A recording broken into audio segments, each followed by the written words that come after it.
ازيكم حبايبي؟ عاملين ايه؟ حبايبي مخبودي وماسة. النهارده ان شاء الله هنعمل لكم اكله ظريفه زي ما معودينكم، اللي حاجتنا العاديه جدا وما بنعملش اختلاف عن اي حد. هنعمل النهارده محشي خضار، فلفل وبتنجان وكوسه وورق عنب انا مفرزاه وهعمله معاكم النهارده. والخضره بتاعت المحشي بتاعي النهارده اتنين شبت، واحده كزبره، والطماطم انا فرماها، بحب الطماطم كتير للمحشي. وحاطه البصله على النار قدامكم هنروح لها. تعالي نشوف. اهو عامله بصلتين كبار على النار. انا في الشتاء بحب بقى اعمل الدهان بتاعي الزيت بس، لكن في الصيف ممكن احط مع الدهان المحشي معلقه سمنه معلقه دهنه، لكن في الشتاء بحبه بالزيت عشان يلمع كده. وانتوا عارفين الجو ساقعه. وعلى فكره البصله بتاعت المحشي ما بخليهاش تصفر قوي، بخليها يعني دبلانه كده عشان تبقى طعم المحشي مسكر بتاعنا وطعمه حلو. ان شاء الله يبقى جميل ويعجبكم. اعملوه بالطريقه بتاعتنا ان شاء الله يبقى زي العسل معاكي.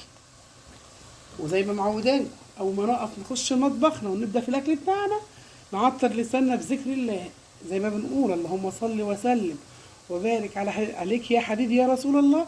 دايما بقول لك الا بذكر الله تطمئن القلوب. خلي ذكر الله فوقك دايما، تعطري فمك بذكر الله. ولا حول ولا قوه الا بالله العلي العظيم. يعني حاجه كده والله، وانت واقفه بترتاحي نفسيا واكلك بيطلع عسل كده والله. ان شاء الله كل حاجه تطلع حلوه معانا. بناتنا ما يخشوش المطبخ، نعلم بناتنا يخشوا المطبخ الصغيرين، والبنات العرايس لسه متجوزين اللي منهم كتير ما بيعرفش مثلا يعمل محشي بخلطه معينه، احنا بنعلم مع بعض. احنا زي ما قلنا كلنا ستات بيت شاطره، بس احنا بنعلم بناتنا الصغيرين والعرايس. انا بالنسبه لي كده البصله تمام قوي. هنزل بالطماطم، طبعا ما بحطش عليها ميه كتير وما بتاخدش معايا وقت في التسليقه ان شاء الله. شايفين السمك بتاعها تقيله ازاي؟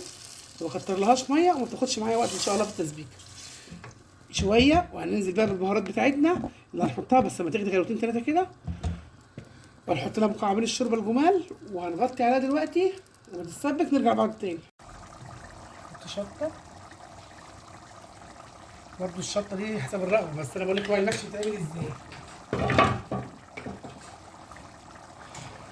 شويه كزبره ناشفه،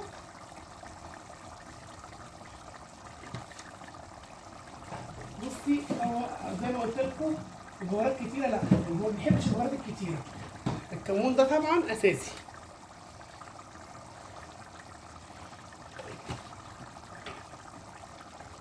الفلفل الاسمر هننزل بيه برضو. وهي كده خلاص داخله على تسبيك. الملح بتاعنا زي ما معرفينكم برضو الملح حسب الرغبه، في ما بيحبوش الملح كتير في اكلهم. والسبع بهارات حبه صغيرين، ما تكتريش، لان المحشي ما بيحبش البهارات كتير. انا عن نفسي ما بحبوش البهارات كتير. بحط له مكعبين الشوربه،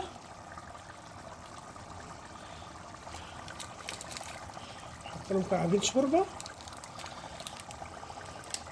خلاص كده داخل على تسبيك. نغسل الرز بتاعنا ونحضره عشان نحشي بقى المحشي بتاعنا ورق العنب والبتنجان والفلفل. نرجع مع بعض تاني شويه كده لما تخلص تسبيكه خالص. خلاص يا حبايبي كده اتسبكت اهي وبقت شكلها جميل. هنزل لها بالرز واقلب تقلبتين كده فيها اهي، وبعدين هحط عليها الخضره بتاعتنا ونبتدي ان شاء الله نحشي مع بعض ونشوف. اعلي النار عليها، تفضلي تقلبيها تقلبتين ثلاثه كده. احنا ظبطنا لها الملح بتاعها والبهارات وكل حاجه. حطيت معلقه توم مفرومه والخضره وهنزل بيهم بالشكل ده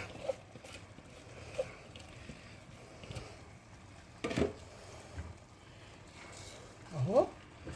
كل حاجه مع بعض اهو، الخطوه بخطوه. اللي عايز تعمل محشي تقوم بقى تشطر كده وتعمله وما تكسلش عليه، هو اسهل مما يمكن. خلص تقليب وارجع لكم تاني. حبايبي خلاص خلصنا الخلطه اهي، شكلها جميل جدا وحمرا. نبتدي نحشي اللي هو الفلفل عشان الخلطه سخنه. طبعا احنا في بيتنا بنستخدم ايدينا بس عشان الخلطه سخنه يعني.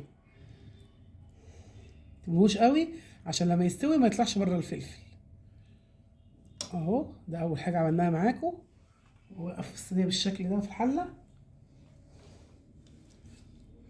انا لما برص البتنجان بشكل واحده وواحده وواحده كده عشان يبقى طعم المحشي كله مع بعضه، الكوسه مع الفلفل. اهو يا حبايبي، انا هحشيلكم كل حاجه حاجه واكمل، بس انا بوريكم قدامكم كل حاجه بنعملها ونرجع مع بعض تاني عشان ما نطولش الفيديو، عشان لسه طبعا ورق العنب ده بياخد وقت في لفه، بس انا بوريكم طريقه حلوه ما تاخدش وقت. اهو احنا حشينا من كل حاجه قدامكم حاجه، هكمل بقى الكميه دي كلها وارجع لكم تاني. الفلفل والبتنجان حشيناه خلاص، هنحشي ورق العنب. ودي التبطينه اللي بعملها لورق العنب، جزر وطماطم وبصل نحطها في قعر الحله ونبتدي نرص عليها ان شاء الله ورق العنب. هنلف كام واحده قدامكم، نكتب زي حجاب كده بالمنظر ده اهو، وهي لفه بالشكل ده اهو. شوف جميل ازاي قدامكم، سهل جدا وبسيط، مش هياخد وقت ان شاء الله معاكي. واحد تاني ولا اتنين واكمل عشان برضو الفيديو ما يطولش عليكم، احنا بنديكم فكره المحشي بيتعمل ازاي.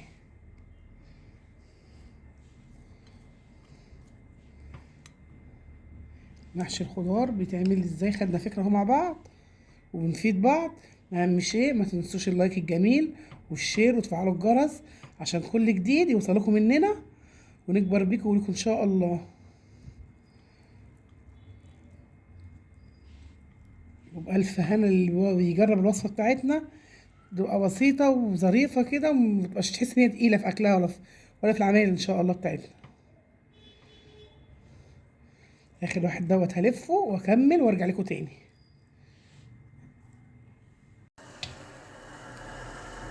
خلاص كده المحشي بتاعنا خلص، هشربه مع بعض اهو، شايفين شكله حلو ازاي اهو مع بعض. عشان الشوربه سخنه، انا عامله مج بشرب بيه الشوربه حاجه عشان اتحكم فيه واخد كميه كبيره من الشوربه.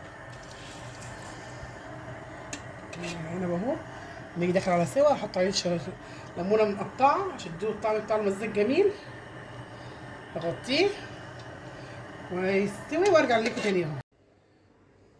وده يا حبايبي خلاص غدانا خلص، كان المحشي الخضار المشكل، البتنجان والفلفل والكوسه وورق العنب، وعملنا شويه ملوخيه خضراء جنبيها جميله، والفرخه دي عملناها كنتاكي، احنا قبل كده كنا عاملين كنتاكي مع بعض في حلقه لوحدها. وعلى فكره دي فرخه واحده انا مقطعاها على 10 قطع، فما شاء الله لا حول ولا قوه الا بالله، الحاجه لما تبقى عاملاها بنفس الراضيه بتطلع معاكي تحفه. قولوا لنا ايه رايكم في الاكل بتاعنا النهارده وغدانا البسيط العادي جدا، ان احنا ما بنعملش حاجه غريبه عن اي حد. وفعلوا القناه بتاعتنا باللايك والجرس والشير عشان نوصل ليكم في كل جديد ان شاء الله يوصل لكم مننا. والسلام عليكم ورحمه الله وبركاته.